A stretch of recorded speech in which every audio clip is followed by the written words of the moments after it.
ಆತ್ಮೀಯ ಎಲ್ಲ ನನ್ನ ಮಿತ್ರರಿಗೆ NVN ಅಕಾಡೆಮಿಯ ಯೂಟ್ಯೂಬ್ ತರಗತಿಗೆ ಸ್ವಾಗತವನ್ನು ಬಯಸ್ತಾ, ಈಗಾಗಲೇ ನಮ್ಮ NVN ಅಕಾಡೆಮಿ ವತಿಯಿಂದ ಕಳೆದ TET ಪರೀಕ್ಷೆಯ ಸಂದರ್ಭದಲ್ಲಿ ಸುಮಾರು 1 ತಿಂಗಳ ಅವಧಿಯವರೆಗೂ ನಿರಂತರವಾಗಿ ಎಜುಕೇಷನಲ್ ಸೈಕಾಲಜಿ ಎಂಬ ವಿಷಯಕ್ಕೆ ಸಂಬಂಧಪಟ್ಟಂತೆ ತರಗತಿಗಳನ್ನು ನಡೆಸಲಾಗಿತ್ತು. ಅದರ ಜೊತೆಯಲ್ಲಿ 2014ರಿಂದ 2024ರವರೆಗಿನ TET ಪ್ರಶ್ನೆ ಪತ್ರಿಕೆಗಳ ವಿಶ್ಲೇಷಣೆ ಅಂತಕ್ಕಂಥದ್ದು ನಮ್ಮ NVN ಅಕಾಡೆಮಿಯ ಯೂಟ್ಯೂಬ್ ತರಗತಿಗಳ ಮೂಲಕ ತಮಗೆ ತಲುಪಿಸ್ತಕ್ಕಂಥ ಕೆಲಸವನ್ನು ಮಾಡಿದ್ವಿ. ಅದೇ ರೀತಿಯಾಗಿ ಮುಂಬರ್ತಕ್ಕಂಥ GPSTR ಆಗಿರ್ಬೋದು, HSTR ಆಗಿರ್ಬೋದು, PSTR ಆಗಿರ್ಬೋದು, ಇನ್ನಿತರ ಸ್ಪರ್ಧಾತ್ಮಕ ಪರೀಕ್ಷೆಗಳಿಗೆ ಸಂಬಂಧಪಟ್ಟಂತೆ ಮತ್ತು B.Ed ವಿಷಯದಲ್ಲಿ ಬರ್ತಕ್ಕಂಥ ಥೆರಿಟಿಕಲ್ ಪಾರ್ಟಿಗೆ ಸಂಬಂಧಪಟ್ಟಂತೆ ಈಗಾಗಲೇ ಮನೋವಿಜ್ಞಾನದ ಅಧ್ಯಯನ ವಿಧಾನಗಳು ಅಂತಕ್ಕಂಥ ಇಂದಿನ ತರಗತಿಯಲ್ಲಿ ನಾವು ಅಧ್ಯಯನವನ್ನು ಮಾಡಿದ್ದೀವಿ. ಶೈಕ್ಷಣಿಕ ಮನೋವಿಜ್ಞಾನದ ಅಧ್ಯಯನ ವಿಧಾನಗಳು ಅಂತಕ್ಕಂಥ ವಿಷಯಕ್ಕೆ ಸಂಬಂಧಪಟ್ಟಂತೆ ಅಧ್ಯಯನ ಮಾಡ್ತಕ್ಕಂಥ ಸಂದರ್ಭದಲ್ಲಿ ಮನೋವಿಜ್ಞಾನದಲ್ಲಿರ್ತಕ್ಕಂಥ ವಸ್ತು ವಿಷಯಗಳನ್ನು ಅಧ್ಯಯನ ಮಾಡಲಿಕ್ಕೆ ಅಥವಾ ಮಾನವನ ಮನೋವ್ಯಾಪಾರವನ್ನು ಅಧ್ಯಯನ ಮಾಡಲಿಕ್ಕೆ ಮನೋವಿಜ್ಞಾನಿಗಳು ಬಳಸ್ಕೊಂಡಿರ್ತಕ್ಕಂಥ ಮಾರ್ಗವನ್ನು ಅಧ್ಯಯನ ವಿಧಾನಗಳು ಅಂತ ನಾವೆಲ್ಲ ತಿಳ್ಕೊಂಡಿದ್ದೀವಿ. ಅಂತಹ ಅಧ್ಯಯನ ವಿಧಾನಗಳಲ್ಲಿ 2 ಪ್ರಕಾರವಾಗಿ ನೋಡಿದ್ದೀವಿ. ಮೊದಲನೇದಾಗಿ ಅಬ್ಸರ್ವೇಷನಲ್ ಮೆಥಡ್ಸ್ ಅಂತಕ್ಕಂಥದ್ದು, ವೀಕ್ಷಣಾತ್ಮಕವಾಗಿರ್ತಕ್ಕಂಥ ವಿಧಾನಗಳು ಅಂತಕ್ಕಂಥದ್ದು. ಎರಡನೇದಾಗಿ ಡಿಸ್ಕ್ರಿಪ್ಟಿವ್ ಮೆಥಡ್ ಅಂತಕ್ಕಂಥದ್ದು, ವಿವರಣಾತ್ಮಕವಾಗಿರ್ತಕ್ಕಂಥ ವಿಧಾನಗಳು ಅಂತಕ್ಕಂಥದ್ದು. ಅಬ್ಸರ್ವೇಷನಲ್ ಮೆಥಡ್ಸ್ ವೀಕ್ಷಣಾತ್ಮಕವಾಗಿರ್ತಕ್ಕಂಥ ವಿಧಾನಗಳಲ್ಲಿ ಪ್ರಮುಖವಾಗಿ 2 ಪ್ರಕಾರ ನೋಡಿದ್ದೀವಿ. ಅದು ಯಾವುದಂತ ಕೇಳಿದಾಗ ಫಸ್ಟ್ ಒನ್ ಇಂಟ್ರೋಸ್ಪೆಕ್ಷನ್ ಅಂತಕ್ಕಂಥದ್ದು, ಸೆಕೆಂಡ್ ಒನ್ ಅಬ್ಸರ್ವೇಷನ್ ಮೆಥಡ್ ಅಂತಕ್ಕಂಥದ್ದು, ಅವಲೋಕನ ಪದ್ಧತಿ ಅಂತಕ್ಕಂಥ 2 ಪದ್ಧತಿಗಳು ವೀಕ್ಷಣಾತ್ಮಕವಾಗಿರ್ತಕ್ಕಂಥ ಪದ್ಧತಿಗಳಲ್ಲಿ ಬರ್ತಾ ಇದ್ದರೆ, ಇನ್ನು ಭಾಗ 2ರಲ್ಲಿ ನೋಡೋದಾಗಿದ್ದರೆ ವಿವರಣಾತ್ಮಕವಾಗಿರ್ತಕ್ಕಂಥ ಪದ್ಧತಿಗಳು ಡಿಸ್ಕ್ರಿಪ್ಟಿವ್ ಮೆಥಡ್ಸ್ ಅಂತ ಕರಿತೀವಿ.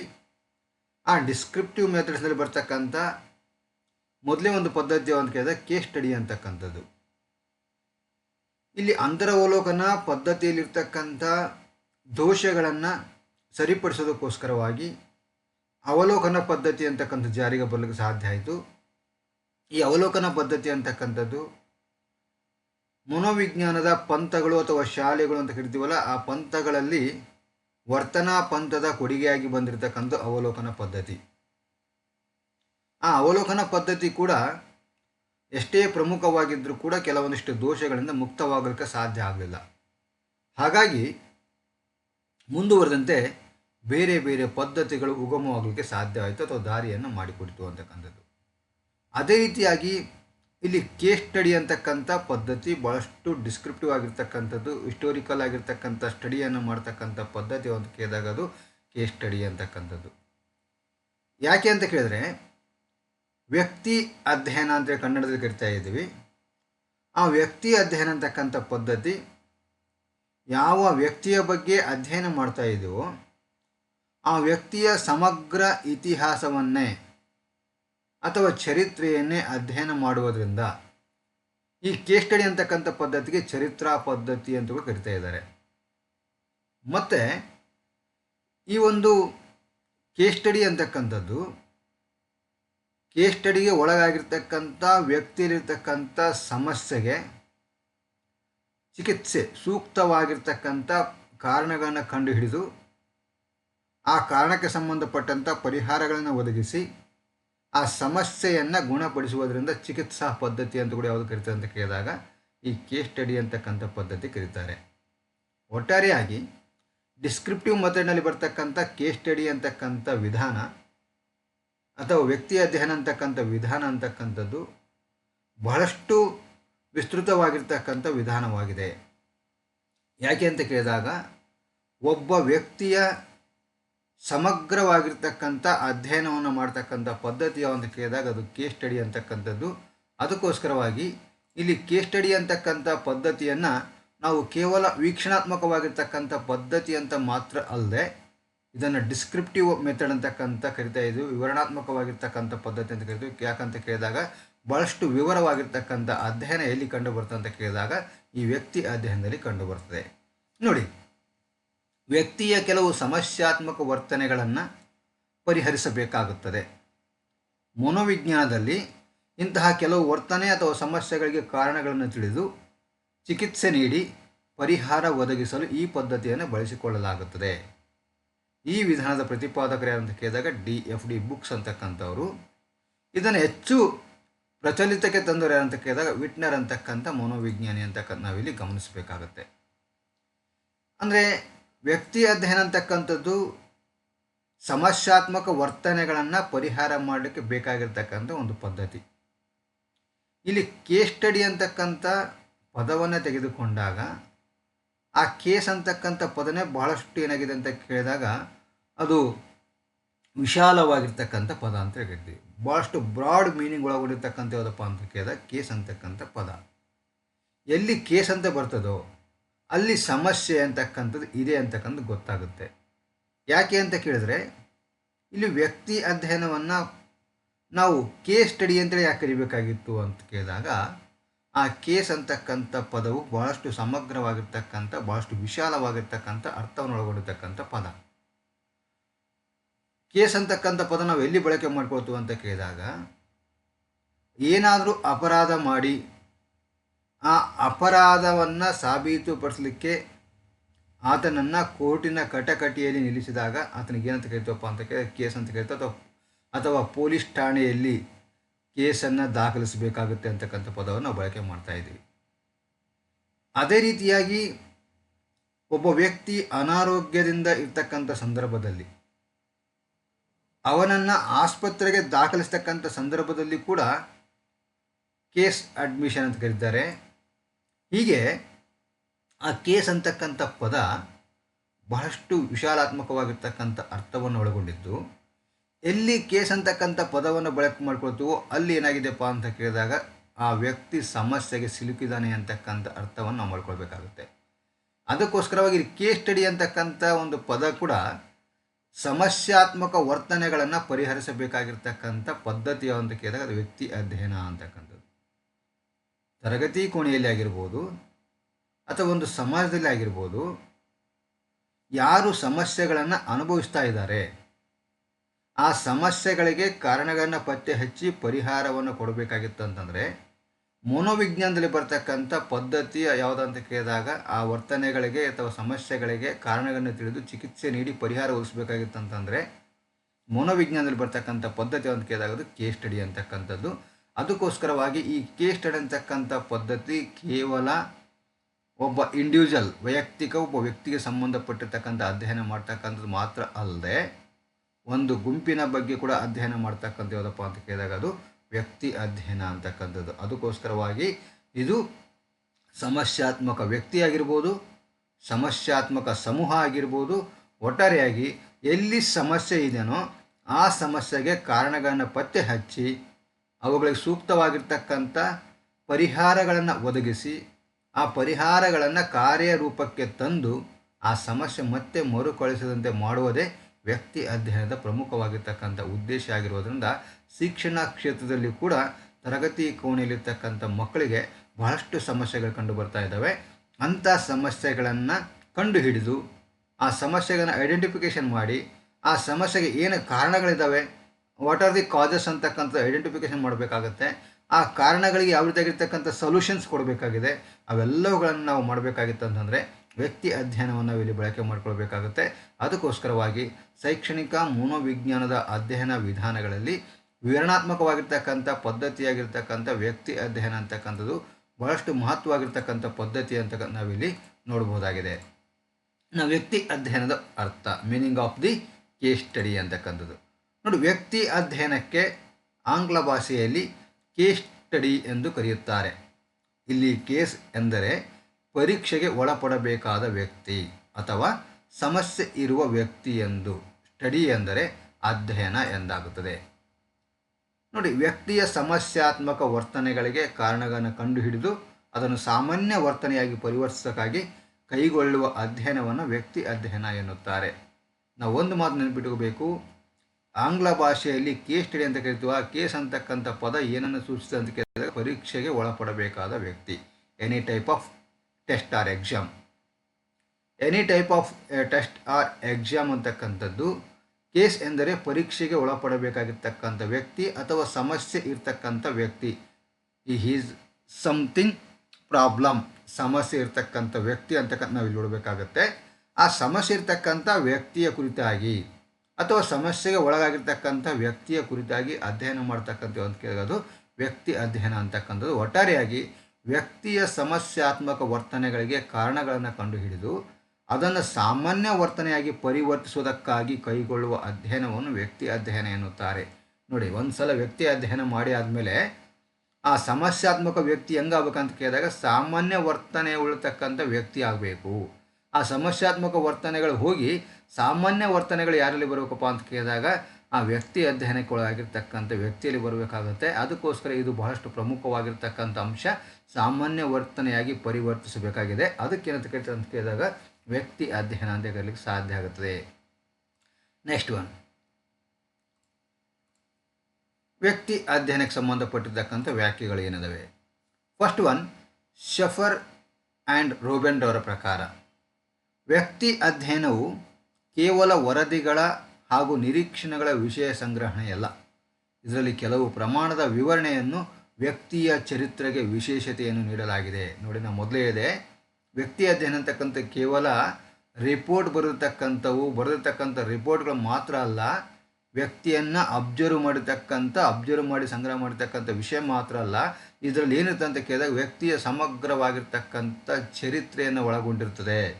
ಅದಕ್ಕೆ ಅಂತ ಕರೀತಾರೆ ಅಂತ ಕೇಳಿದಾಗ ವ್ಯಕ್ತಿ ಅಧ್ಯಯನ ಅಂತ ಕರೀತಾರೆ. ಅದಕ್ಕೋಸ್ಕರವಾಗಿ ಇದಕ್ಕೆ ಚರಿತ್ರಾ ಪದ್ಧತಿ ಅಂತೇಳಿ ಕೂಡ ನಾವು ಕರಿತಾ ಇದ್ದೀವಿ. ನಾವು ನೆನಪಿಡಬೇಕು, ಚರಿತ್ರಾ ಪದ್ಧತಿ ಅಂತ ಬಂದರೆ ಮನೋವಿಜ್ಞಾನದ ಅಧ್ಯಯನದಲ್ಲಿ ಚರಿತ್ರಾ ಪದ್ಧತಿ ಅಂತ ಯಾವುದು ಇಲ್ಲ ಅಂತಕ್ಕಂಥ ಕನ್ಫ್ಯೂಷನ್ ನಮಗೆ ಬರಬಾರ್ದು. ವ್ಯಕ್ತಿ ಅಧ್ಯಯನಕ್ಕೆ ಚರಿತ್ರಾ ಪದ್ಧತಿ ಅಂತಕ್ಕಂಥ ಹೆಸರು ಕೂಡ ಕರೀಲಿಕ್ಕೆ ಇಲ್ಲಿ ಏನಾಗಿದೆ ಸಾಧ್ಯ ಆಗಿದೆ. ಯಾಕೆ ಅಂತ ಕೇಳಿದಾಗ ಇದು ಕೆಲವು ಪ್ರಮಾಣದ ವಿವರಣೆಯನ್ನು ವ್ಯಕ್ತಿಯ ಚರಿತ್ರೆಗೆ ವಿಶೇಷತೆಯನ್ನು ನೀಡಲಾಗುತ್ತದೆ. ಯಾಕೆ ಅಂತ ಕೇಳಿದಾಗ ಒಬ್ಬ ವ್ಯಕ್ತಿಯ ಸಮಸ್ಯೆ ಬಗ್ಗೆ ನಾವು ತಿಳ್ಕೊಬೇಕಾಗಿತ್ತಂತಂದರೆ, ಆ ಸಮಸ್ಯೆಗೆ ಕಾರಣಗಳನ್ನು ಕಂಡುಹಿಡಬೇಕಾಗಿತ್ತಂತಂದರೆ ನಾವು ಆ ವ್ಯಕ್ತಿಯ ಸಮಗ್ರವಾಗಿರ್ತಕ್ಕಂಥ ಚರಿತ್ರೆಯನ್ನು ಅಧ್ಯಯನ ಮಾಡಬೇಕಾಗುತ್ತೆ. ಅದಕ್ಕೋಸ್ಕರವಾಗಿ ವ್ಯಕ್ತಿಯ ಚರಿತ್ರೆಗೆ ವಿಶೇಷತೆಯನ್ನು ಕೊಡ್ತಕ್ಕಂಥ ಪದ್ಧತಿ ಯಾವುದಪ್ಪ ಅಂತ ಕೇಳಿದಾಗ ಅದು ವ್ಯಕ್ತಿ ಅಧ್ಯಯನ ಅಂತಕ್ಕಂಥದ್ದು. ನೆಕ್ಸ್ಟ್, ಬ್ರೌನ್ ರವರ ಪ್ರಕಾರ ತರಬೇತಿ ಪಡೆದ ಮನಃಶಾಸ್ತ್ರಜ್ಞನು ಉಪಯೋಗಿಸುವ ಯಾವುದೇ ಉಪಾಯ, ಯೋಜನೆ, ವಿಧಾನ ಮತ್ತು ಸಾಧನಗಳು ಮಾನವನ ವರ್ತನೆಯನ್ನು ಚೆನ್ನಾಗಿ ಗ್ರಹಿಸಲ್ಪಟ್ಟವುಗಳಾಗಿದ್ದು ಅದು ನೈದಾನಿಕ ಅಥವಾ ಚಿಕಿತ್ಸಾ ಪದ್ಧತಿ ವ್ಯಾಪ್ತಿಯೊಳಗೆ ಬರುವಂಥದ್ದಾಗಿದೆ ಎಂದಿದ್ದಾರೆ. ನೋಡಿ, ನೈದಾನಿಕ ಅಂತಕ್ಕಂಥ ಕರಿಬೋದು, ಚಿಕಿತ್ಸಾ ಅಂತ ಕರಿಬೋದು, ಯಾವುದೇ ರೀತಿಯಾಗಿರ್ತಕ್ಕಂಥ ಹೆಸರುಗಳನ್ನು ನಾವೇನು ಮಾಡಬೇಕು ಅಂತ ಕೇಳಿದಾಗ ವ್ಯಕ್ತಿ ಅಧ್ಯಯನವನ್ನು ಕರೀಲಿಕ್ಕೆ ಸಾಧ್ಯ ಆಗುತ್ತದೆ. ತರಬೇತಿ ಪಡೆತಕ್ಕಂಥ ಮನಃಶಾಸ್ತ್ರಜ್ಞ ಏನು ಮಾಡ್ತಾನೆ, ಬಳಕೆ ಮಾಡ್ಕೊಳ್ತಕ್ಕಂಥ ಉಪಾಯ, ಯೋಜನೆ, ವಿಧಾನ, ಸಾಧನ ಇವೆಲ್ಲವೂ ಎಲ್ಲಿ ಬರ್ತಾವೆ ಅಂತ ಕೇಳಿದಾಗ ಇವೆಲ್ಲವನ್ನು ಬಳಕೆ ಮಾಡಿಕೊಂಡು ವರ್ತನೆಯನ್ನು ಚೆನ್ನಾಗಿ ಗ್ರಹಿಸಲ್ಪಟ್ಟವುಗಳಾಗಿದ್ದು ಅದು ಚಿಕಿತ್ಸೆ ಕೊಡುವಂಥ ರೀತಿಯಲ್ಲಿದ್ದರೆ ಅದಕ್ಕೆ ಏನು ಕರಿತೀವಿ ಅಂತ ಕೇಳಿದಾಗ ವ್ಯಕ್ತಿ ಅಧ್ಯಯನ ಅಂತಕ್ಕಂಥ ಮಾತನ್ನು ಇಲ್ಲಿ ಬ್ರೌನ್ ಅಂತಕ್ಕಂಥ ವಿದ್ವಾಂಸರ ಪ್ರಕಾರ ನಾವು ನೋಡಲಿಕ್ಕೆ ಸಾಧ್ಯ ಆಗುತ್ತೆ. ನೆಕ್ಸ್ಟ್, ರೈಟ್ ಸ್ಟೋನ್ ರವರ ಪ್ರಕಾರ ವ್ಯಕ್ತಿಯ ನಡತೆ ಅಥವಾ ವರ್ತನೆಗಳನ್ನು ವಿಶ್ಲೇಷಿಸಲು ಮತ್ತು ವ್ಯಾಖ್ಯಾನಿಸಲು ಆಧಾರಭೂತವಾಗಿ ಉಪಯೋಗಿಸಬಹುದಾದ ವ್ಯಕ್ತಿಗೆ ಸಂಬಂಧಿಸಿದ ವ್ಯಾಪಕವಾದ ಮಾಹಿತಿ ಅಧ್ಯಯನಕ್ಕೆ ಒಳಪಟ್ಟ ವ್ಯಕ್ತಿಯ ಜೀವನದಲ್ಲಿ ವಿಶಿಷ್ಟವಾದ ಕಾರಣಗಳನ್ನು ಎಚ್ಚರಿಕೆಯಿಂದ ಪರೀಕ್ಷಿಸುವ ಅಧ್ಯಯನವೇ ವ್ಯಕ್ತಿ ಅಧ್ಯಯನ. ನೋಡಿ, ವ್ಯಕ್ತಿಯ ನಡತೆ ಅಂತಕ್ಕಂಥದ್ದು ಮತ್ತು ಅಥವಾ ವರ್ತನೆಗಳು ಅಂತಕ್ಕಂಥದ್ದು ಅವುಗಳನ್ನು ಅನಲೈಸ್ ಮಾಡಲಿಕ್ಕೆ, ಅವುಗಳನ್ನು ಡಿಫೈನ್ ಮಾಡಲಿಕ್ಕೆ ನಾವು ಬಳಸಬೇಕಾಗಿರ್ತಕ್ಕಂಥ ಒಂದು ವ್ಯಾಪಕವಾಗಿರ್ತಕ್ಕಂಥ ಒಂದು ಪದ್ಧತಿ ಅಥವಾ ವ್ಯಾಪಕವಾಗಿರ್ತಕ್ಕಂಥ ಕಾಂಪ್ರಿಹೆನ್ಸಿವ್ ಸ್ಟಡಿ ಅಂತ ಕರಿತೀವಲ್ಲ, ಆ ಕಾಂಪ್ರಿಹೆನ್ಸಿವ್ ಸ್ಟಡಿ ಅಂತಕ್ಕಂಥ ಬಳಕೆ ಮಾಡ್ಕೊಳ್ಬೇಕಾಗಿರ್ತಕ್ಕಂಥ ಒಂದು ನಡತೆ ವರ್ತನೆಗಳು ಎಲ್ಲಿ ಕಂಡು ಬರ್ತಾವೋ ಆ ನಡತೆ ವರ್ತನೆಗಳಿಗೆ ಕಾರಣಗಳನ್ನು ಕಂಡುಹಿಡಿತಕ್ಕಂಥ ಪದ್ಧತಿ ಯಾವುದಪ್ಪ ಅಂತ ಕೇಳಿದಾಗ ಅದು ವ್ಯಕ್ತಿ ಅಧ್ಯಯನ ಅಂತಕ್ಕಂಥ ನಾವಿಲ್ಲಿ ನೋಡ್ಬೋದಾಗಿದೆ. ನೆಕ್ಸ್ಟ್, ವ್ಯಕ್ತಿ ಅಧ್ಯಯನವನ್ನು ಮಾಡಲಿಕ್ಕೆ ಯಾವ ರೀತಿಯಾಗಿರ್ತಕ್ಕಂಥ ಸ್ಟೆಪ್ಸ್ಗಳನ್ನು ನಾವು ಫಾಲೋ ಮಾಡಬೇಕಾಗಿದೆ, ಸ್ಟೇಜಸ್ ಆಫ್ ಕೇಸ್ ಸ್ಟಡಿ ಅಂತಕ್ಕಂಥದ್ದು. ಫಸ್ಟ್ ಒನ್, ಸಮಸ್ಯಾತ್ಮಕ ವ್ಯಕ್ತಿಯ ಆಯ್ಕೆ. ನಾವು ವ್ಯಕ್ತಿ ಅಧ್ಯಯನ ಮಾಡಬೇಕಾಗಿತ್ತಂತಂದರೆ ಯಾರ ಮೇಲೆ ವ್ಯಕ್ತಿ ಅಧ್ಯಯನ ಮಾಡಬೇಕು ಅಂತಕ್ಕಂಥ ಪ್ರಶ್ನೆ ಬರ್ತದೆ. ಅದಕ್ಕೋಸ್ಕರವಾಗಿ ನಾವು ಮಾಡಬೇಕಾಗಿರ್ತಕ್ಕಂಥ ಮೊದಲೇ ಕೆಲಸ ಯಾವುದಪ್ಪ ಅಂತ ಕೇಳಿದಾಗ ಸಮಸ್ಯಾತ್ಮಕ ವ್ಯಕ್ತಿಯ ಆಯ್ಕೆ. ಯಾವ ವ್ಯಕ್ತಿ ಸಮಸ್ಯೆಯನ್ನು ಅನುಭವಿಸ್ತಾ ಇದ್ದಾನೆ, ತರಗತಿ ಕೋಣೆ ಆಗಿರ್ಬೋದು, or one of the group ಆಗಿರ್ಬೋದು, ಕ್ಲಾಸ್ ರೂಮ್ ಆರ್ ಗ್ರೂಪ್ ಯಾವುದೇ ಆಗಿರ್ಬೋದು, ಸಮಸ್ಯಾತ್ಮಕ ವ್ಯಕ್ತಿಯನ್ನು ಆಯ್ಕೆ ಮಾಡ್ಕೊಳ್ಬೇಕು. ಫಸ್ಟ್ ಒನ್, ತರಗತಿ ಕೋಣೆಯಲ್ಲಿ ಯಾವ ವಿದ್ಯಾರ್ಥಿ ಸಮಸ್ಯೆಯನ್ನು ಅನುಭವಿಸ್ತಾ ಇದ್ದಾನೆ, ಆ ಸಮಸ್ಯೆಯನ್ನು ಅನುಭವಿಸ್ತಕ್ಕಂಥ ವ್ಯಕ್ತಿಯನ್ನು ಆಯ್ಕೆ ಮಾಡ್ಕೊಳ್ಬೇಕು. ಆರ್, ನಾವು ತರಗತಿ ಕೋಣೆಯನ್ನು ಬಿಟ್ಟು ಹೊರಗಡೆ ಪ್ರಪಂಚದಲ್ಲಿ ಬರೋದಾಗಿದ್ದರೆ ಒಂದು ಸಮಾಜ, ಆ ಸಮಾಜದಲ್ಲಿ ಯಾವ ವ್ಯಕ್ತಿ ಸಮಸ್ಯೆಯನ್ನು ಅನುಭವಿಸ್ತಾ ಇದ್ದಾನೆ ಅಂಥ ವ್ಯಕ್ತಿಯನ್ನು ಆಯ್ಕೆ ಮಾಡ್ಕೊಳ್ಬೇಕು. ಅಥವಾ ಸಮಾಜದಲ್ಲಿರ್ತಕ್ಕಂಥ ಯಾವುದೇ ಒಂದು ಗ್ರೂಪ್ ಆಗಿರ್ಬೋದು, ಗುಂಪು ಆಗಿರ್ಬೋದು, ಆ ಗುಂಪು ಏನಾದರೂ, ಆ ಸಂಸ್ಥೆ ಏನಾಗಿರ್ಬೋದು, ಸಂಘ ಆಗಿರ್ಬೋದು, ಅದೇನಾದರೂ ಸಮಸ್ಯೆಯನ್ನು ಅನುಭವಿಸ್ತಾ ಇದ್ದರೆ ಯಾಕೆ ಆ ಸಂಘ ಸಂಸ್ಥೆ ಸಮಸ್ಯೆಗಳನ್ನು ಅನುಭವಿಸ್ತಾ ಇದ್ದಾವೆ ಅದನ್ನು ಕೂಡ ನಾವೇನು ಇಲ್ಲಿ ಮೆನ್ಷನ್ ಮಾಡ್ಕೋಬೇಕಾಗತ್ತೆ. ಒಟ್ಟಾರೆಯಾಗಿ ಸಮಸ್ಯಾತ್ಮಕ ವ್ಯಕ್ತಿಯ ಆಯ್ಕೆ ಆಗಿರ್ಬೋದು ಅಥವಾ ಸಮಸ್ಯೆಯ ಆಯ್ಕೆ ಆಗಿರ್ಬೋದು, ಸೆಲೆಕ್ಷನ್ ಆಫ್ ದಿ ಪ್ರಾಬ್ಲಮ್ ಅಂತ ಕೂಡ ನಾವು ಇಲ್ಲಿ ಕರಿಬೋದು. ಪರ್ಸನ್ ಅಂತಂದರೆ ಕೇವಲ ಪರ್ಸನ್ ಅಂತ ಬರ್ತದೆ. ವ್ಯಕ್ತಿ ಅಧ್ಯಯನ ಅಂತಕ್ಕಂಥ ಕೇವಲ ವ್ಯಕ್ತಿಯ ಬಗ್ಗೆ ಮಾತ್ರವಲ್ಲದೆ ಇನ್ನಿತರ ಸಮಸ್ಯಾತ್ಮಕ ಗುಂಪುಗಳ ಬಗ್ಗೆ ಅಧ್ಯಯನ ಮಾಡುವುದರಿಂದ ನಾವು ತರಗತಿ ಕೋಣೆಯನ್ನು ಮಾತ್ರ ಸೀಮಿತವಾಗಿ ಮಾಡಿಕೊಂಡಾಗ ಸಮಸ್ಯಾತ್ಮಕ ವ್ಯಕ್ತಿಯ ಆಯ್ಕೆ ಅಂತ ಕರಿಬೋದು.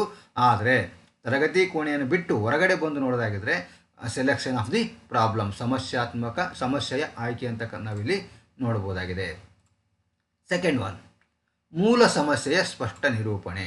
ನೋಡಿ, ಫಸ್ಟ್ ಒನ್, ಸಮಸ್ಯಾತ್ಮಕ ವ್ಯಕ್ತಿಯ ಆಯ್ಕೆ ಆದಮೇಲೆ ನಾವು ತರಗತಿ ಕೋಣೆಗೆ ಸಂಬಂಧಪಟ್ಟಂತೆ ಅಧ್ಯಯನ ಮಾಡೋದಾಗಿದ್ದರೆ ಸಮಸ್ಯಾತ್ಮಕ ವ್ಯಕ್ತಿಯ ಆಯ್ಕೆಯನ್ನು ಮಾಡಿಕೊಂಡು ಆದಮೇಲೆ ಆ ವ್ಯಕ್ತಿಯಲ್ಲಿ ಏನು ಸಮಸ್ಯೆ ಇದೆಯೋ, ಮೂಲ ಸಮಸ್ಯೆ, ಸ್ಪೆಸಿಫೈ ದಿ ಪ್ರಾಬ್ಲಮ್, ಆ ಮೂಲ ಸಮಸ್ಯೆಯನ್ನು ಸ್ಪಷ್ಟವಾಗಿ ಮೊದಲು ಅರ್ಥ ಮಾಡ್ಕೊಳ್ಬೇಕು.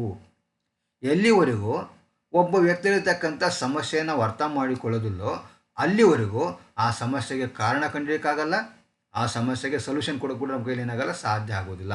ಅದಕ್ಕೋಸ್ಕರವಾಗಿ ಮೊದಲು ಯಾವಾಗ ಸಮಸ್ಯೆಯಲ್ಲಿರ್ತಕ್ಕಂಥ ವ್ಯಕ್ತಿಯನ್ನು ಆಯ್ಕೆ ಮಾಡ್ಕೊಳ್ತೀವೋ ಎರಡನೇ ಕೆಲಸ ಯಾವುದಪ್ಪ ಅಂತ ಕೇಳಿದ್ರೆ ಆ ವ್ಯಕ್ತಿಯಲ್ಲಿರ್ತಕ್ಕಂಥ ಸಮಸ್ಯೆ ಬಗ್ಗೆ ನಾವು ಸ್ಪಷ್ಟವಾಗಿ ಅರ್ಥ ಮಾಡ್ಕೊಳ್ಬೇಕಾಗುತ್ತೆ. ಅದಕ್ಕೋಸ್ಕರವಾಗಿ ಮೂಲ ಸಮಸ್ಯೆಯ ಸ್ಪಷ್ಟ ನಿರೂಪಣೆ ಅಂತಕ್ಕಂಥದ್ದು. ನೆಕ್ಸ್ಟ್ ಒನ್, ವ್ಯಕ್ತಿಯ ಬಗ್ಗೆ ಸುಸಂಗತ ಮಾಹಿತಿ ತಯಾರಿಕೆ. ನೋಡಿ, ಸುಸಂಗತ ಮಾಹಿತಿ ತಯಾರಿಕೆ. ನಾವು ಸಮಸ್ಯಾತ್ಮಕ ವ್ಯಕ್ತಿಯನ್ನು ಆಯ್ಕೆ ಮಾಡ್ಕೊಂಡಿದ್ದೀವಿ, ಆ ವ್ಯಕ್ತಿಯಲ್ಲಿರ್ತಕ್ಕಂಥ ಸಮಸ್ಯೆ ಬಗ್ಗೆ ಸ್ಪಷ್ಟವಾಗಿ ತಿಳ್ಕೊಂಡಿದ್ದೀವಿ. ಆಮೇಲೆ ಆ ವ್ಯಕ್ತಿಗೆ ಈ ಸಮಸ್ಯೆ ಬರಲಿಕ್ಕೆ ಏನು ಕಾರಣ ಅದನ್ನು ತಿಳ್ಕೊಬೇಕಾಗಿತ್ತು ಅಂತಂದರೆ ಆ ವ್ಯಕ್ತಿಯ ಬಗ್ಗೆ ಮಾಹಿತಿಯನ್ನು ನಾವು ಹೇಳಬೇಕಾಗುತ್ತೆ. ಕಲೆಕ್ಷನ್ ಆಫ್ ದಿ ಡಾಟಾ ಅಂತ ಕರಿತೀವಲ್ಲ, ಆ ಡೇಟಾ ಕಲೆಕ್ಷನ್ ಅಂತಕ್ಕಂಥ ನಾವು ಮಾಡಬೇಕಾಗತ್ತೆ. ಅಂದರೆ ವ್ಯಕ್ತಿ ಅಧ್ಯಯನಕ್ಕೊಳಪಟ್ಟಿರ್ತಕ್ಕಂಥ ವ್ಯಕ್ತಿಯ ಬಗ್ಗೆ, ಅವನಲ್ಲಿರ್ತಕ್ಕಂಥ ಸಮಸ್ಯೆಗಳ ಬಗ್ಗೆ, ಆ ಸಮಸ್ಯೆಗೆ ಕಾರಣಗಳನ್ನ ಕಂಡುಹಿಡಿಬೇಕಾಗಿತ್ತಂದರೆ ಯಾವ ರೀತಿಯಾಗಿ ನಾವು ಮಾಹಿತಿಯನ್ನು ತಯಾರು ಮಾಡಬೇಕು ಅಥವಾ ಯಾವ ರೀತಿಯಾಗಿ ಮಾಹಿತಿಯನ್ನು ನಾವು ಸಂಗ್ರಹಿಸಬೇಕು. ನೋಡಿ, ವ್ಯಕ್ತಿಯ ಬಗ್ಗೆ ಸುಸಂಗತ ಮಾಹಿತಿ ತಯಾರಿಕೆ ಅಥವಾ ಸಂಗ್ರಹಿಸುವಿಕೆ ಅಂತ ಕರಿಬೋದು. ಇಲ್ಲಿ ತಯಾರಿಕೆ ಅನ್ಬೋದು, ಆರ್ ಸಂಗ್ರಹ ಅಂತ ಕರಿಬೋದು, ಕಲೆಕ್ಷನ್ ಆಫ್ ದಿ ಡಾಟಾ ಅಂತಕ್ಕಂಥದ್ದು.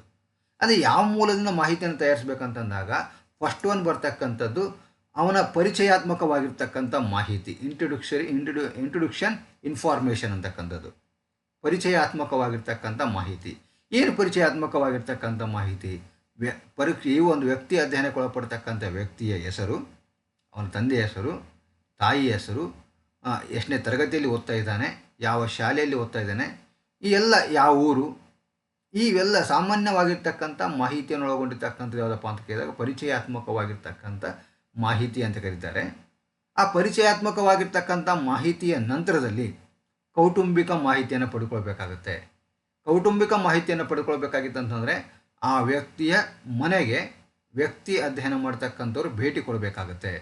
ಆ ವ್ಯಕ್ತಿಯ ಮನೆಗೆ ಭೇಟಿ ಕೊಟ್ಟು ಆದಮೇಲೆ ಅವನಿಗೆ ಸಂಬಂಧಪಟ್ಟಿರ್ತಕ್ಕಂಥ ಕುಟುಂಬದ ಮಾಹಿತಿಯನ್ನು ಪಡ್ಕೊಳ್ಬೇಕಾಗಿದೆ. ಅವರು ತಂದೆಯ ಹೆಸರೇನು, ತಾಯಿ ಹೆಸರೇನು, ತಂದೆಯ ವಿದ್ಯಾಭ್ಯಾಸ ಏನಾಗಿದೆ, ತಾಯಿಯ ವಿದ್ಯಾಭ್ಯಾಸ ಏನಾಗಿದೆ, ತಂದೆಯ ವೃತ್ತಿ ಏನಿದೆ, ತಾಯಿಯ ವೃತ್ತಿ ಏನಿದೆ, ಎಷ್ಟು ಜನ ಮಕ್ಕಳಿದ್ದಾರೆ, ಅದರಲ್ಲಿ ಸ್ತ್ರೀಯರೆಷ್ಟಿದ್ದಾರೆ, ಪುರುಷರೆಷ್ಟಿದ್ದಾರೆ. ನೋಡಿ, ಇದು ಮತ್ತು ಒಟ್ಟಾರೆಯಾಗಿ ಅವರ ಕುಟುಂಬದಲ್ಲಿರ್ತಕ್ಕಂಥ ಸದಸ್ಯರ ಸಂಖ್ಯೆ ಎಷ್ಟಿದೆ, ಆ ಕುಟುಂಬದ ಒಂದು ಸಾಮಾಜಿಕ ಸ್ಥಿತಿ ಯಾವ ರೀತಿಯಾಗಿದೆ, ಒಟ್ಟಾರೆ ಕುಟುಂಬದ ಬಗ್ಗೆ ಬರ್ತಕ್ಕಂಥ ಎಲ್ಲ ಅಂಶಗಳು ಎಲ್ಲಿ ಸಂಗ್ರಹ ಮಾಡಬೇಕಾಗುತ್ತೆ ಅಂತ ಕೇಳಿದಾಗ ಕೌಟುಂಬಿಕವಾಗಿರ್ತಕ್ಕಂಥ ಮಾಹಿತಿಯಲ್ಲಿ ಸಂಗ್ರಹಿಸಬೇಕಾಗುತ್ತೆ. ಆ ಕೌಟುಂಬಿಕವಾಗಿರ್ತಕ್ಕಂಥ ಮಾಹಿತಿ ಆದಮೇಲೆ ನೆರೆಹೊರೆಯವರ ಕುರಿತು ಮಾಹಿತಿ. ನೋಡಿ, ನೆರೆಹೊರೆ ಅಂತಕ್ಕಂಥದ್ದು. ಅಕ್ಕಪಕ್ಕದಲ್ಲಿ ಯಾವ ರೀತಿಯಾಗಿರ್ತಕ್ಕಂಥ ವಾತಾವರಣ ಇದೆ ಅದ್ರ ಬಗ್ಗೆ ಕೂಡ ನಾವು ಅಧ್ಯಯನ ಮಾಡಬೇಕಾಗುತ್ತೆ.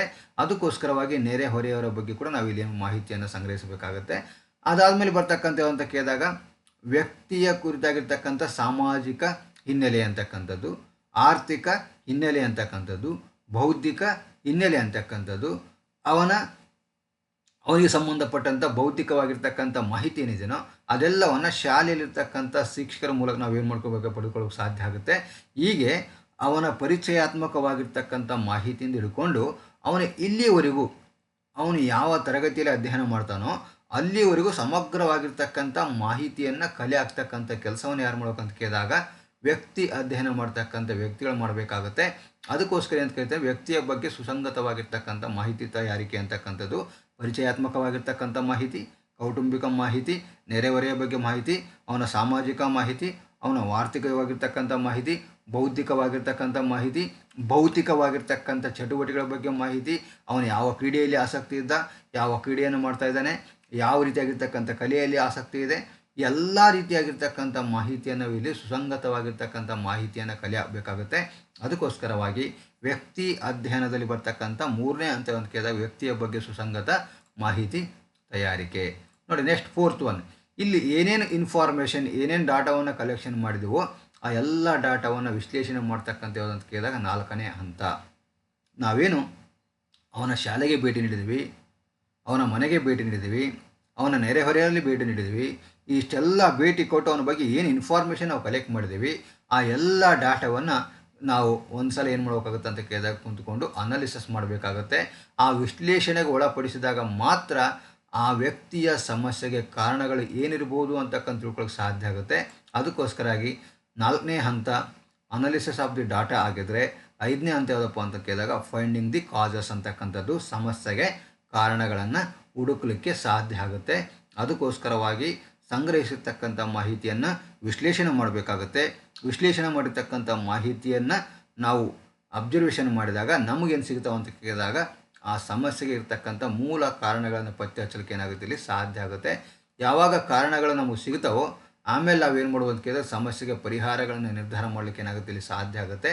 ಫೈಂಡಿಂಗ್ ದಿ ಸೊಲ್ಯೂಷನ್ಸ್ ಅಂತಕ್ಕಂಥದ್ದು, ಯಾವ ರೀತಿಯಾಗಿರ್ತಕ್ಕಂಥ ಕಾರಣಗಳಿದಾವೆ ಸಮಸ್ಯೆಗೆ, ಆ ಕಾರಣಕ್ಕೆ ಸಂಬಂಧಪಟ್ಟಂತೆ ಪರಿಹಾರಗಳನ್ನು ನಾವು ಏನು ಮಾಡ್ಬೋದು ಡಿಸೈಡ್ ಮಾಡೋಕ್ಕೆ ಸಾಧ್ಯ ಆಗುತ್ತೆ. ಅದಕ್ಕೋಸ್ಕರವಾಗಿ ಫೈಂಡಿಂಗ್ ದಿ ಸೊಲ್ಯೂಷನ್ಸ್ ಅಂತಕ್ಕಂಥದ್ದು.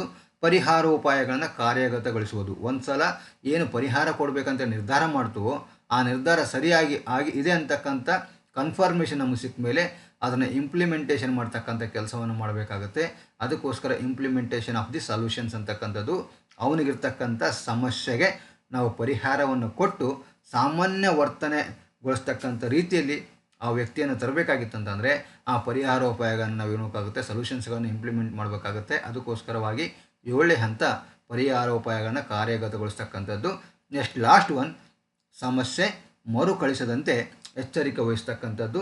ಒಂದು ಸಲ ವ್ಯಕ್ತಿ ಅಧ್ಯಯನ ಮಾಡಿ ಅವನ ಸಮಸ್ಯೆಗೆ ಕಾರಣಗಳನ್ನು ಕಂಡುಹಿಡಿದು ಸೂಕ್ತವಾದ ಪರಿಹಾರಗಳನ್ನು ನಿರ್ಧಾರ ಮಾಡಿ ಆ ಪರಿಹಾರಗಳನ್ನು ನಾವು ಇಂಪ್ಲಿಮೆಂಟ್ ಮಾಡಿ ಆದಮೇಲೆ ನೆಕ್ಸ್ಟ್ ಅದೇ ಸಮಸ್ಯೆ ಮರುಕಳಿಸದಂತೆ ಇರಬೇಕಾಗುತ್ತೆ, ನಾವಿಲ್ಲಿ ಎಚ್ಚರಿಕೆ ವಹಿಸಬೇಕಾಗುತ್ತೆ. ಆ ರೀತಿಯಲ್ಲಿ ಅವನಿಗೆ ಟ್ರೀಟ್ಮೆಂಟ್ ಕೊಡಬೇಕಾಗುತ್ತೆ. ಅದಕ್ಕೋಸ್ಕರವಾಗಿ ಸಮಸ್ಯೆ ಮರುಕಳಿಸದಂತೆ ಎಚ್ಚರಿಕೆ ವಹಿಸುವುದು ಅಂತಕ್ಕಂಥದ್ದು ಈ ಒಂದು ಪದ್ಧತಿಯ ಕೊನೆಯ ಹಂತವಾಗಿ ಬರುತ್ತೆ. ಹೀಗೆ 8 ಹಂತಗಳಲ್ಲಿ ನಾವು ಏನು ಮಾಡಬೇಕಾಗುತ್ತೆ ಅಂತ ಕೇಳಿದಾಗ ವ್ಯಕ್ತಿ ಅಧ್ಯಯನವನ್ನು ಕೈಗೊಳ್ಳಬೇಕಾಗುತ್ತೆ. ಅಂದಾಗ ಮಾತ್ರ ಅದು ವೈಜ್ಞಾನಿಕವಾಗಿರ್ತಕ್ಕಂಥ ರೀತಿಯಲ್ಲಿ ಅಧ್ಯಯನ ಆಗಲಿಕ್ಕೆ ಸಾಧ್ಯ ಆಗುತ್ತೆ ಅಂತಕ್ಕಂಥದ್ದು. ಇಂಥ ವ್ಯಕ್ತಿ ಅಧ್ಯಯನ ಅಂತಕ್ಕಂಥದ್ದು ಸಾಕಷ್ಟು ಗುಣಗಳನ್ನು ಒಳಗೊಂಡಿದೆ. ಅದರಲ್ಲಿ ಫಸ್ಟ್ ಒನ್, ನಾನು ಪರಿಕಲ್ಪನೆಯಲ್ಲಿ ಹೇಳಿದ ಹಾಗೆ ಇದು ವಿಸ್ತೃತವಾಗಿರ್ತಕ್ಕಂಥ ವಿಧಾನ, ಭಾಳಷ್ಟು ಡಿಸ್ಕ್ರಿಪ್ಟಿವ್ ಆಗಿರ್ತಕ್ಕಂಥ ಇನ್ಫಾರ್ಮೇಷನ್ ಎಲ್ಲಿ ಸಿಗುತ್ತೆ ಅಂತ ಕೇಳಿದಾಗ ವ್ಯಕ್ತಿಯ ಅಧ್ಯಯನದಲ್ಲಿ ಸಿಗುತ್ತೆ. ಯಾಕೆ ಅಂತ ಕೇಳಿದಾಗ ಅವನ ಇಡೀ ಚರಿತ್ರೆಯನ್ನೇ ನಾವು ಅಧ್ಯಯನ ಮಾಡುವುದರಿಂದ ಅದು ಭಾಳಷ್ಟು ಏನಾಗುತ್ತೆ ಅಂತ ಕೇಳಿದಾಗ ವಿಸ್ತೃತವಾಗಿರ್ತಕ್ಕಂಥ ವರದಿ ಆಗೋದ್ರಿಂದ ಇದಕ್ಕೇನಂತ ಕೇಳ್ತು ಅಂತ ಕೇಳಿದಾಗ ಇದು ವಿಸ್ತೃತವಾಗಿರ್ತಕ್ಕಂಥ ಡಿಸ್ಕ್ರಿಪ್ಟಿವ್ ಮೆಥಡ್ ಅಂತ ಕರಿತಾ ಇದ್ದೀವಿ. ನೆಕ್ಸ್ಟ್ ವ್ಯಕ್ತಿಯ ಸಮಸ್ಯೆಗಳಿಗೆ ಸ್ಪಂದಿಸ್ತಕ್ಕಂಥ ವಿಧಾನ, ವ್ಯಕ್ತಿಯಲ್ಲಿ ಏನು ಸಮಸ್ಯೆಗಳು ಕಂಡು ಬರ್ತಾವೋ ಆ ಸಮಸ್ಯೆಗೆ ಮೂಲ ಸಮಸ್ಯೆಯನ್ನು ನಾವು ಏನು ಮಾಡ್ತೀವಿ ಕಂಡುಹಿಡ್ತೀವಿ, ಆ ಸಮಸ್ಯೆಗೆ ಕಾರಣಗಳನ್ನು ಕಂಡುಹಿಡ್ತೀವಿ, ಅದಕ್ಕೆ ಸೂಕ್ತವಾಗಿರ್ತಕ್ಕಂಥ ಪರಿಹಾರಗಳನ್ನು ಒದಗಿಸ್ತೀವಿ, ಅದನ್ನು ಇಂಪ್ಲಿಮೆಂಟೇಷನ್ ಮಾಡ್ತೀವಿ, ಮತ್ತು ಸಮಸ್ಯೆ ಮರುಕಳಿಸಿದ ಹಾಗೆ ನಾವು ಏನು ಮಾಡ್ತೀವಿ ಅಂತ ಎಚ್ಚರಿಕೆ ವಹಿಸುವುದರಿಂದ ವ್ಯಕ್ತಿಗಳ ಸಮಸ್ಯೆಗೆ ಸ್ಪಂದಿಸ್ತಕ್ಕಂಥ ವಿಧಾನ ಅಂತ ಕೇಳಿದಾಗ ಅದು ವ್ಯಕ್ತಿ ಅಧ್ಯಯನ ಅಂತಕ್ಕಂಥದ್ದು. ಈ ವಿಧಾನ ವ್ಯಕ್ತಿಯ ಸ್ವಭಾವಗಳನ್ನು ಅರಿಯಲು ಸಹಾಯಕವಾಗಿದೆ. ವ್ಯಕ್ತಿಯಲ್ಲಿ ನ್ಯಾಚುರಲ್ ಆಗಿ ಏನು ಬಿಹೇವಿಯರ್ಸ್ ಅದಾವೋ ಆ ನ್ಯಾಚುರಲ್ ಆಗಿರ್ತಕ್ಕಂಥ ಬಿಹೇವಿಯರ್ಸ್ಗಳನ್ನು ಅಧ್ಯಯನ ಮಾಡಲಿಕ್ಕೆ ಏನಾಗುತ್ತೆ ಅಂತ ಈ ವಿಧಾನ ಅಂತಕ್ಕಂಥ ನಮಗೆ ಹೆಲ್ಪ್ಫುಲ್ ಆಗುತ್ತೆ ಅಂತಕ್ಕಂಥ ನೋಡ್ಬೋದು. ಇದು ವ್ಯಕ್ತಿಯ ಸಹಜ ವರ್ತನೆ, ನ್ಯಾಚುರಲ್ ಆಗಿರ್ತಕ್ಕಂಥವು ಏನಿದಾವೋ ಆ ವ್ಯಕ್ತಿಯಲ್ಲಿ ಏನು ಕಂಡು ಬರ್ತಾವೋ ನೇಚರಿಂದ ಬಂದಿರತಕ್ಕಂಥ ಸಹಜವಾಗಿರ್ತಕ್ಕಂಥ ವರ್ತನೆ ಇರ್ತೀವಲ್ಲ, ಆ ಸಹಜವಾಗಿರ್ತಕ್ಕಂಥ ವರ್ತನೆಯನ್ನು ತಿಳಿದುಕೊಳ್ಳಿಕ್ಕೆ ವ್ಯಕ್ತಿ ಅಧ್ಯಯನದಿಂದ ಏನಾಗುತ್ತೆ ಇಲ್ಲಿ ಸಾಧ್ಯ ಆಗುತ್ತೆ ಅಂತಕ್ಕಂಥ ನೋಡ್ಬೋದು. ನೆಕ್ಸ್ಟ್ ಒನ್, ವ್ಯಕ್ತಿಯ ಸಮಸ್ಯೆಗಳನ್ನು ಗುರುತಿಸಿ ಪರಿಹಾರ ಸೂಚಿಸಲು ಸಹಾಯಕ ಆಗಿದೆ. ಯಾವಾಗ ವ್ಯಕ್ತಿ ಅಧ್ಯಯನ ಅಂತಕ್ಕಂಥದ್ದು ಸಮಸ್ಯಾತ್ಮಕ ವರ್ತನೆಗಳನ್ನು ಸಾಮಾನ್ಯ ವರ್ತನೆಯಾಗಿ ಪರಿವರ್ತನೆ ಮಾಡ್ತದೆ ಅಂದಮೇಲೆ ಆ ಸಮಸ್ಯೆಗಳಿಗೆ ಕಾರಣಗಳನ್ನು ಗುರುತಿಸ್ತದೆ, ಪರಿಹಾರಗಳನ್ನು ಗುರುತಿಸ್ತದೆ, ಆ ಪರಿಹಾರಗಳನ್ನು ಇಂಪ್ಲಿಮೆಂಟೇಷನ್ ಮಾಡ್ತದೆ. ಅದಕ್ಕೋಸ್ಕರವಾಗಿ ವ್ಯಕ್ತಿಯ ಸಮಸ್ಯೆಗಳನ್ನು ಗುರುತಿಸಿ ಪರಿಹಾರ ಸೂಚಿಸಲು ಸಹಾಯಕವಾಗಿರ್ತಕ್ಕಂಥ ಪದ್ಧತಿ ಅಂತ ಕೇಳಿದಾಗ ಅದು ವ್ಯಕ್ತಿ ಅಧ್ಯಯನ ಅಂತಕ್ಕಂಥದ್ದು. ಕಲಿಕೆಯಲ್ಲಿ ನಿರಾಸಕ್ತಿ ತೋರುವ ವಿದ್ಯಾರ್ಥಿಗಳನ್ನು ಗುರುತಿಸಿ ಪರಿಹಾರ ನೀಡಬಹುದು. ನಮ್ಮ ತರಗತಿ ಕೋಣೆಯಲ್ಲಿ ಯಾವ ವಿದ್ಯಾರ್ಥಿ ಏನು ಮಾಡ್ತಾನೆ ಅಂತ ಕೇಳಿದಾಗ ಕಲಿಕೆಯಲ್ಲಿ ಇಂಟ್ರೆಸ್ಟ್ ತೋರಿಸೋದಿಲ್ಲನೋ ಆ ಇಂಟ್ರೆಸ್ಟ್ ತೋರಿಸಿರ್ತಕ್ಕಂಥ ವಿದ್ಯಾರ್ಥಿಗಳಿಗೆ ಯಾಕೆ ಅಂತ ಕೇಳಿದಾಗ ಏನಾದರೂ ಸಮಸ್ಯೆಗಳಿರ್ಬೋದು, ಅಂಥ ಸಮಸ್ಯೆಗಳನ್ನು ಪತ್ತೆ ಹಚ್ಚಿ ಕಾರಣಗಳನ್ನು ಪತ್ತೆ ಹಚ್ಚಿ ಪರಿಹಾರ ನೀಡಿದಾಗ ಆ ವ್ಯಕ್ತಿ ಕೂಡ ಕಲಿಕೆಯಲ್ಲಿ ಆಸಕ್ತಿ ಬೆಳೆಸ್ಕೊಳ್ಳೋಕ್ಕೆ ಸಾಧ್ಯ ಆಗುತ್ತೆ. ಅದಕ್ಕೋಸ್ಕರವಾಗಿ ಕಲಿಕೆಯಲ್ಲಿ ನಿರಾಸಕ್ತಿ ತೋರ್ತಕ್ಕಂಥ ವಿದ್ಯಾರ್ಥಿಗಳನ್ನು ಗುರುತಿಸಿ ಪರಿಹಾರ ನೀಡಲಿಕ್ಕೆ ಏನಾಗುತ್ತೆ ಈ ಒಂದು ಪದ್ಧತಿ ಅಂತಕ್ಕಂಥದ್ದು ಉಪಯೋಗ ಬರ್ತದೆ ಅಂತಕ್ಕಂಥದ್ದು. ಇದನ್ನು ಮೌಲ್ಯಮಾಪನ ಸಾಧನವಾಗಿ ಬಳಸಬಹುದು. ವ್ಯಕ್ತಿತ್ವದ ಬಗ್ಗೆ ಬರ್ತಕ್ಕಂಥ ಸಂದರ್ಭದಲ್ಲಿ ವ್ಯಕ್ತಿತ್ವದ ಪರೀಕ್ಷೆಯಲ್ಲಿ ನಾವು ವ್ಯಕ್ತಿ ಅಧ್ಯಯನವನ್ನು ನೋಡ್ತಾ ಇದ್ದೀವಿ. ಯಾಕೆ ಅಂತ ಕೇಳಿದಾಗ ಇದು ಮೌಲ್ಯಮಾಪನ ಸಾಧನವಾಗಿ ಕೂಡ ನಾವು ಬಳಸುವುದರಿಂದ ವ್ಯಕ್ತಿತ್ವದ ಪರೀಕ್ಷೆಯಲ್ಲಿ ವ್ಯಕ್ತಿ ಅಧ್ಯಯನ ಅಂತಕ್ಕಂಥದ್ದು ಒಂದು ಮೌಲ್ಯಮಾಪನ ಸಾಧನವಾಗಿ ಕಂಡುಬರ್ತದೆ ಅಂತ ನಾವಿಲ್ಲಿ ಗಮನಿಸ್ಬೋದು. ಇವು ವ್ಯಕ್ತಿ ಅಧ್ಯಯನದಲ್ಲಿ ಕಂಡು ಬರ್ತಕ್ಕಂಥ ಏನಂತ ಕೇಳಿದಾಗ ಗುಣಗಳು ವ್ಯಕ್ತಿಯ ವ್ಯಕ್ತಿತ್ವ ಪರೀಕ್ಷೆ ಸಹಾಯಕವಾಗಿದೆ. ಇದೊಂದು ಮೌಲ್ಯಮಾಪನ ಸಾಧನ ಅಂದಮೇಲೆ ವ್ಯಕ್ತಿತ್ವ ಪರೀಕ್ಷೆಯಲ್ಲಿ ಇದು ಒಂದು ಪರೀಕ್ಷೆಯಾಗಿ ಬರುವುದರಿಂದ ಇದೇನಾಗಿದೆ ಅಂತ ಕೇಳಿದಾಗ ವ್ಯಕ್ತಿತ್ವವನ್ನು ಪರೀಕ್ಷೆ ಮಾಡೋಕ್ಕೆ ನಮಗೇನಾಗಿದೆ ಸಹಾಯಕವಾಗಿದೆ. ಅಧ್ಯಯನದ ನಿರ್ಧಾರವನ್ನು ಪುನರ್ ಪರಿಶೀಲಿಸಬಹುದು. ಒಬ್ಬ ವ್ಯಕ್ತಿ ಮಾಡಿರ್ತಕ್ಕಂಥ ವ್ಯಕ್ತಿ ಅಧ್ಯಯನದ ಏನು ರಿಸಲ್ಟ್ ಬಂದಿದೆಯೋ ಆ ರಿಸಲ್ಟನ್ನು ಮತ್ತೆ ನಾವೇನು ಮಾಡ್ಬೋದು, ರೀಕನ್ಸಿಡರ್ ಮಾಡ್ಬೋದಾಗಿದೆ. ಮತ್ತೊಬ್ಬರ ಕೈಯಲ್ಲಿ ವ್ಯಕ್ತಿ ಅಧ್ಯಯನವನ್ನು ಮಾಡಿ ಪುನರ್ ಪರಿಶೀಲನೆ ನಾವು ವೆರಿಫಿಕೇಷನ್ ಕೂಡ ಮತ್ತೊಬ್ಬರ ಕೈಯಲ್ಲಿ ಮಾಡಲಿಕ್ಕೆ ಏನಾಗುತ್ತೆ ಇಲ್ಲಿ ಸಾಧ್ಯ ಇದೆ ಅಂತಕ್ಕಂಥ ನಾವು ನೋಡ್ಬೋದಾಗಿದೆ. ಈ ವಿಧಾನ ವಿಶ್ವಾಸನೀಯವಾದಾಗಿದೆ. ಕೇವಲ ಒಬ್ಬರಿಂದ ಮಾತ್ರ ಮಾಹಿತಿ ಪಡೆದುಕೊಳ್ಳದೆ 10 ವ್ಯಕ್ತಿಗಳ ಮೂಲಕ ಮಾಹಿತಿಯನ್ನು ಪಡೆದುಕೊಂಡು ಈ ವಿಧಾನದ ಮೂಲಕ ರಿಸಲ್ಟನ್ನು ಕೊಟ್ಟಿರುವುದರಿಂದ ಇದೇನಾಗಿದೆಪ್ಪ ಅಂತ ಕೇಳಿದಾಗ ರಿಲಿಯಾಬಿಲಿಟಿಯನ್ನು ಒಳಗೊಂಡಿರ್ತಕ್ಕಂಥ ಮೆಥಡ್ ಅಂತ ಕೇಳಿದಾಗ ಅದು ಕೇಸ್ ಸ್ಟಡಿ ಅಂತಕ್ಕಂಥ ನಾವಿಲ್ಲಿ ನೋಡ್ಬೋದು. ವಿದ್ಯಾರ್ಥಿಗಳನ್ನು ಉತ್ತಮ ರೀತಿಯಲ್ಲಿ ತರಬೇತಿಗೊಳಿಸೋಕ್ಕೆ ಸಾಧ್ಯ ಆಗುತ್ತೆ. ಯಾವಾಗ ಒಂದು ಸಲ ವ್ಯಕ್ತಿ ಅಧ್ಯಯನಕ್ಕೆ ಸಂಬಂಧಪಟ್ಟಂತೆ ಇಡೀ ಅವನ ಚರಿತ್ರೆಯನ್ನು ನಾವು ಅಧ್ಯಯನ ಮಾಡ್ತೀವೋ ಆಗ ಅವನಿಗೆ ನಮ್ಮ ಬಗ್ಗೆ ವಿಶ್ವಾಸ ಮೂಡ್ತದೆ, ನಮ್ಮ ಬಗ್ಗೆ ಕರುಣೆ ಮೂಡ್ತದೆ. ಆ ರೀತಿಯಾಗಿದ್ದಾಗ ವಿದ್ಯಾರ್ಥಿ ಮತ್ತು ಇಲ್ಲಿ ಕಲಿಸ್ತಕ್ಕಂಥ ಶಿಕ್ಷಕರ ಮಧ್ಯೆ ಏನಾಗುತ್ತೆ ಅಂತ ಕೇಳಿದ್ರೆ ಅವಿನಾಭಾವವಾಗಿರ್ತಕ್ಕಂಥ ಸಂಬಂಧ ಅಂತಕ್ಕಂಥ ಏರ್ಪಡುವುದರಿಂದ ವಿದ್ಯಾರ್ಥಿ ಉತ್ತಮ ರೀತಿಯಲ್ಲಿ ತರಬೇತಿಗೊಳ್ಳಲಿಕ್ಕೆ ಬೇಕಾಗಿರ್ತಕ್ಕಂಥ ವಾತಾವರಣ ಸರಿಯಾಗಿ ನಿರ್ಮಾಣ ಆಗೋದ್ರಿಂದ ಇಲ್ಲಿ ಏನಾಗುತ್ತೆ ಅಂತ ಕೇಳಿದಾಗ ಉತ್ತಮವಾಗಿರ್ತಕ್ಕಂಥ ತರಬೇತಿ ಪಡೆದುಕೊಳ್ಳೋ ಕೂಡ ಏನಾಗುತ್ತೆ ಸಾಧ್ಯ ಆಗುತ್ತೆ ಅಂತ ನೋಡ್ಬೋದು. ಅದೇ ರೀತಿಯಾಗಿ ವ್ಯಕ್ತಿ ಅಧ್ಯಯನ ಅಂತಕ್ಕಂಥದ್ದು ದೋಷಗಳಿಂದ ಮುಕ್ತ ಆಗಿಲ್ಲ ಅಂತಕ್ಕಂಥದ್ದು ಕೆಲವೊಂದಿಷ್ಟು ದೋಷಗಳು ಇಲ್ಲಿ ಕೂಡ ಬರ್ತಾ ಇದ್ದಾವೆ. ಅಧ್ಯಯನಕಾರರು ಪರಿಣಿತರು ಹಾಗೂ ಅನುಭವಗಳಾಗಿರ್ಬೇಕು. ಯಾರು ವ್ಯಕ್ತಿ ಅಧ್ಯಯನ ಮಾಡ್ತಾರೋ ಅವ್ರಿಗೆ ವ್ಯಕ್ತಿ ಅಧ್ಯಯನದ ಬಗ್ಗೆ ನಾಲೆಜ್ ಇರಬೇಕಾಗುತ್ತೆ, ಅದ್ರ ಬಗ್ಗೆ ಎಕ್ಸ್ಪರ್ಟ್ ಆಗಿರಬೇಕಾಗುತ್ತೆ. ಅಂದಾಗ ಮಾತ್ರ ಒಳ್ಳೆ ರೀತಿಯಾಗಿರ್ತಕ್ಕಂಥ ವ್ಯಕ್ತಿ ಅಧ್ಯಯನದ ಮೂಲಕ ಒಳ್ಳೆ ರಿಪೋರ್ಟ್ ಬರಲಿಕ್ಕೆ ಏನಾಗುತ್ತೆ ಸಾಧ್ಯ ಆಗುತ್ತೆ. ಅದಕ್ಕೋಸ್ಕರವಾಗಿ ಎಕ್ಸ್ಪೀರಿಯನ್ಸ್ಡ್ ಆ್ಯಂಡ್ ವೆಲ್ ಎಕ್ಸ್ಪರ್ಟ್ ಎಲ್ಲಿ ಬೇಕಪ್ಪ ಅಂತ ಕೇಳಿದಾಗ ಈ ಒಂದು ಅಧ್ಯಯನಕ್ಕೆ ಬೇಕಾಗುತ್ತೆ ಅಂತಕ್ಕಂಥ ನಾವಿಲ್ಲಿ ನೋಡ್ಬೋದು. ಇದು ವ್ಯಕ್ತಿನಿಷ್ಠವಾಗುವ ಸಾಧ್ಯತೆ ಹೆಚ್ಚಾಗಿರುತ್ತದೆ.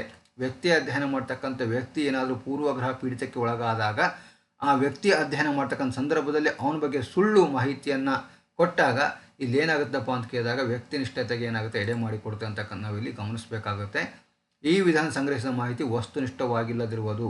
ಎಲ್ಲರೂ ಕರೆಕ್ಟಾಗಿ ಮಾಹಿತಿ ಕೊಡ್ತಾರೆ ಅಂತ ಹೇಳೋಕ್ಕಾಗಲ್ಲ. ಶಾಲೆಯಲ್ಲಿರ್ತಕ್ಕಂಥ ಶಿಕ್ಷಕರು ಕರೆಕ್ಟಾಗಿ ಕೊಡ್ಬೋದು, ಮನೆಯಲ್ಲಿರ್ತಕ್ಕಂಥ ಪಾಲಕರು ಕರೆಕ್ಟಾಗಿ ಕೊಡ್ಬೋದು, ಅದರ ನೆರೆಹೊರೆ ಅಂತಕ್ಕಂಥದ್ದು ಇನ್ನಿತರ ಮೂಲಗಳಿಂದ ಮಾಹಿತಿಯನ್ನು ಸಂಗ್ರಹಿಸುವುದರಿಂದ ಆ ಎಲ್ಲ ಮಾಹಿತಿನೂ ಸರಿಯಾಗಿ ಕೊಡ್ತಾರೆ ಅಂತ ಹೇಳೋಕ್ಕೆ ಏನಾಗಲ್ಲ ಸಾಧ್ಯ ಆಗೋದಿಲ್ಲ. ಅದು ಆಬ್ಜೆಕ್ಟಿವ್ ಆಗಿರುತ್ತೆ ಅಂತ ಹೇಳೋಕ್ಕಾಗಲ್ಲ.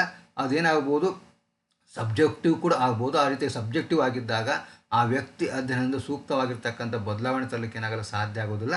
ಅದಕ್ಕೋಸ್ಕರವಾಗಿ ಈ ವಿಧಾನದಿಂದ ಸಂಗ್ರಹಿಸಿದ ಮಾಹಿತಿ ವಸ್ತುನಿಷ್ಠವಾಗಿಲ್ಲದಿರುವುದು ಕೂಡ ಒಂದು ದೋಷವಾಗಿ ಕಂಡು ಬರ್ತಕ್ಕಂಥದ್ದು. ನೆಕ್ಸ್ಟ್, ಅರ್ಥ ವಿವರಣೆಯು ವೀಕ್ಷಕನ ಅರ್ಥ ಗ್ರಹಿಕೆಯ ಮೇಲೆ ಆಧಾರವಾಗಿರುತ್ತದೆ. ನೋಡಿ, ವ್ಯಕ್ತಿ ಅಧ್ಯಯನ ಮಾಡ್ತಕ್ಕಂಥ ವ್ಯಕ್ತಿಯ ಕಾಂಪ್ರಹೆನ್ಸಿವ್ ಅಂತಕ್ಕಂಥದ್ದು ಯಾವ ರೀತಿಯಾಗಿ, ಆ ಕೆಪಾಸಿಟಿ ಅಂತಕ್ಕಂಥ ಯಾವ ರೀತಿಯಾಗಿದೆಯೋ, ಗ್ರಾಸ್ಪಿಂಗ್ ಪವರ್ ಯಾವ ರೀತಿಯಾಗಿದೆಯೋ ಅದೇ ರೀತಿಯಾಗಿ ಏನಾಗುತ್ತಪ್ಪ ಅಂತ ಕೇಳಿದಾಗ ರಿಸಲ್ಟ್ ಅಂತಕ್ಕಂಥ ಬರಲಿಕ್ಕೆ ಸಾಧ್ಯ ಆಗುತ್ತೆ. ಅದಕ್ಕೋಸ್ಕರ ಅರ್ಥ ವಿವರಣೆ ಅಂತಕ್ಕಂಥದ್ದು ಯಾರ ಮೇಲೆ ಡಿಪೆಂಡ್ ಆಗಿದೆಯಪ್ಪ ಅಂತ ಕೇಳಿದಾಗ ಅಧ್ಯಯನ ಮಾಡಿ ಅನಾಲಿಸಿಸ್ ಮಾಡಿ ರಿಪೋರ್ಟ್ ಬರೀತಕ್ಕಂಥ ವ್ಯಕ್ತಿಯ ಮೇಲೆ ಡಿಪೆಂಡ್ ಆಗಿರ್ತದೆ. ಇದು ಕೂಡ ಈ ಒಂದು ಪದ್ಧತಿಯಲ್ಲಿ ದೋಷವಾಗಿ ಕಂಡುಬರುತ್ತೆ ಅಂತಕ್ಕಂಥ ನಾವು ನೋಡ್ಬೋದು. ಇಷ್ಟೆಲ್ಲ ಆದಮೇಲೆ ಶೈಕ್ಷಣಿಕ ಕ್ಷೇತ್ರಕ್ಕೆ ಇದರಿಂದ ಏನು ಯೂಸ್ ಇದೆ, ಯಾಕೆ ನಮಗೆ ಶೈಕ್ಷಣಿಕ ಕ್ಷೇತ್ರದಲ್ಲಿ ವ್ಯಕ್ತಿ ಅಧ್ಯಯನ ಬೇಕು ಅಂತಕ್ಕಂಥ ಪ್ರಶ್ನೆ ನಾವು ಮಾಡಿಕೊಂಡ್ರೆ ಎಜುಕೇಷನಲ್ ಇಂಪ್ಲಿಕೇಶನ್ಸ್ಗಳನ್ನು ನಾವು ಇಲ್ಲಿ ನೋಡಬೇಕಾಗುತ್ತೆ.